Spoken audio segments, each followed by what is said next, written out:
Shalom, perkenalkan saya Teresia dari mahasiswa Undira Universitas Dian Nusantara Greenfield. Pertama-tama saya akan membahas tentang hidup benar di dunia yang tidak selalu adil. Membangun kesadaran. Kita hidup di zaman yang serba cepat.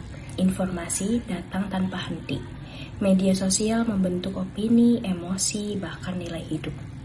Setiap hari kita melihat berita tentang ketidakjujuran, penyalahgunaan kuasa, dan ujaran kebencian, dan manusia yang saling melukai.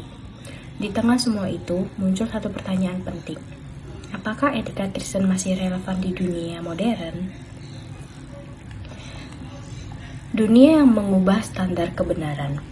Hari ini, kebenaran seringkali bersifat relatif. Yang benar tergantung pada sudut pandang. Yang salah bisa dibenarkan asal viral dan didukung oleh banyak orang. Kejujuran dianggap merugikan, integritas dianggap memperlambat, kesetiaan dianggap kuno. Banyak orang bertanya, kalau semua orang melakukannya, kenapa saya tidak? Justru disinilah orang percaya sedang diuji. Etika Kristen berasal dari siapa kita percaya.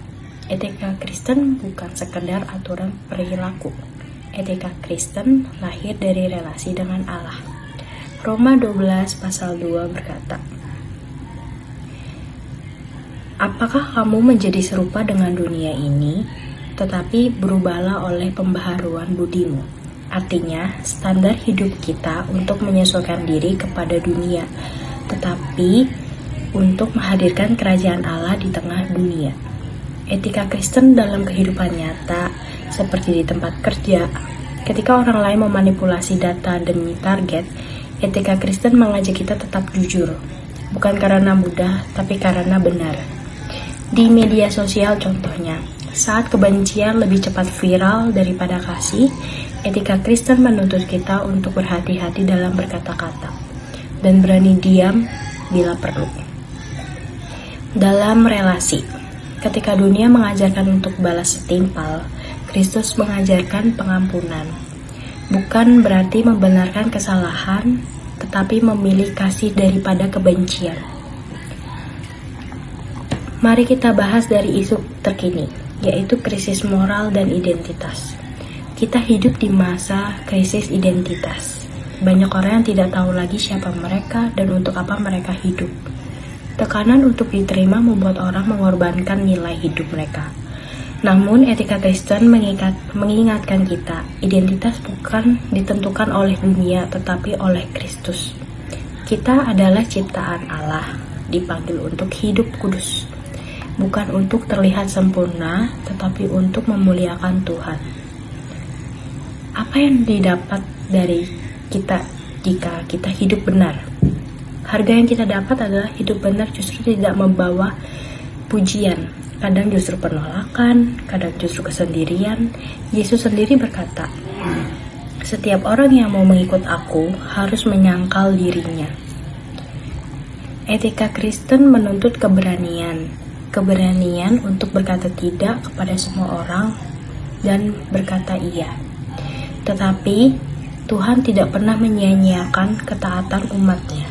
Iman akan mengandalkan Tuhan dan bukan pikirannya sendiri. Bukan mengandalkan kekuatannya sendiri. 1 Korintus 2 ayat 5 berkata, supaya iman kamu jangan bergantung pada hikmat manusia, tetapi pada kekuatan Allah.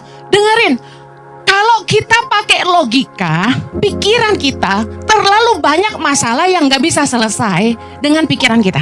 Setuju gak? Kadang-kadang tuh udah sampai stres. Saya kasih tahu, kalau pakai logika, banyak masalah yang gak bisa selesai karena kita mengandalkan kekuatan kita. Kenapa tiap kali kita punya masalah kita harus berdoa supaya kita tidak fokus sama masalah kita. Dan begitu kita lihat Tuhan yang sanggup melakukan segala sesuatu yang melampaui logika manusia, yang melampaui kemampuan saya, Dia sanggup menyelesaikannya bagi saya. Tuhan sanggup memberikan kemenangan itu tanpa kamu harus berperang. Amen. Hari ini kelihatannya Messi di depan kita, tapi Tuhan itu sedang bekerja buat kita dengan cara yang ajaib. Asalkan Anda percaya dan sungguh-sungguh berdoa dan melibatkan Dia dalam setiap pergumulan Anda. Amen.